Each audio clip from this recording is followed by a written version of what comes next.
Sheikh Khan is asking about the rule on downloading the Quran and the adhkar and religious items on the phone, smartphone.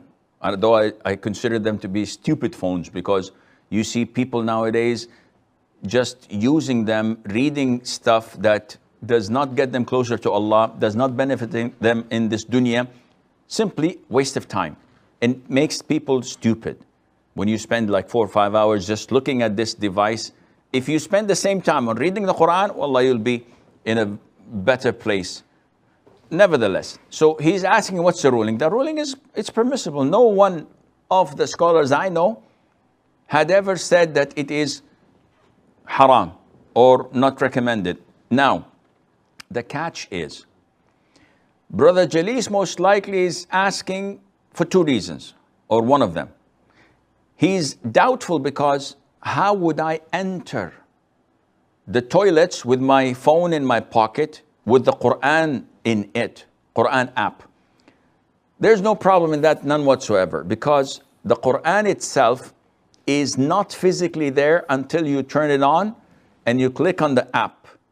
And it's only zeros and ones. So it's programmed, it's not even written until you turn it on.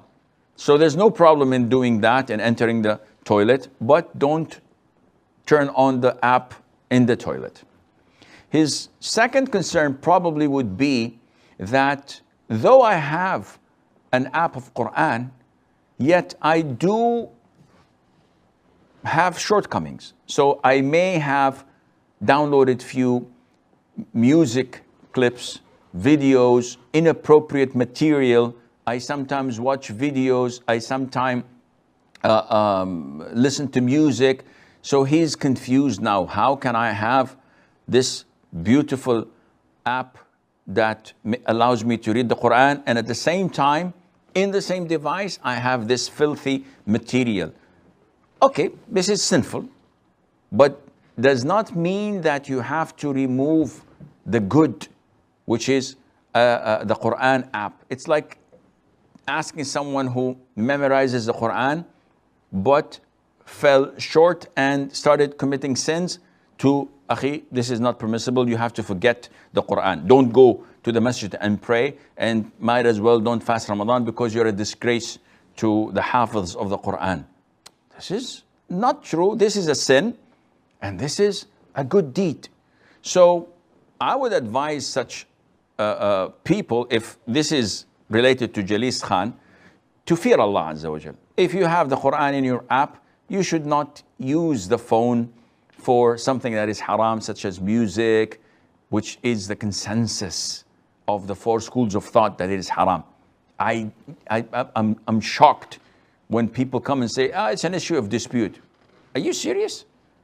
Yani even if we do not take the ayat of the Quran in 3 locations, and we overlook the hadith, which is in Sahih al-Bukhari and Sunan Abi Dawood and elsewhere, with authentic narrations and chain of narrators, even if we overlook that, the consensus of the 4 schools of thought, that it is haram, and you come and say, yeah, but Ibn Hazm, who is Ibn Hazm? I said, I don't know. I heard someone say Ibn Hazm says it's okay.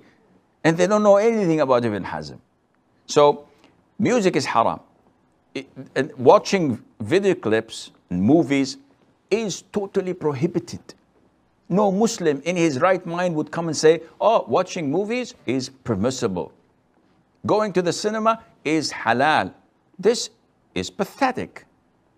Such material is totally prohibited. I don't know if any scholar, proper, real scholar of Islam would allow this. Unless, I don't know. But if you fear Allah, you should take this out. If you're unable, if you're weak, and you have it, there's no problem in reciting the Quran as much as you can. Do a lot of good deeds, because good deeds erase bad deeds with the grace of Allah Azza wa Jal.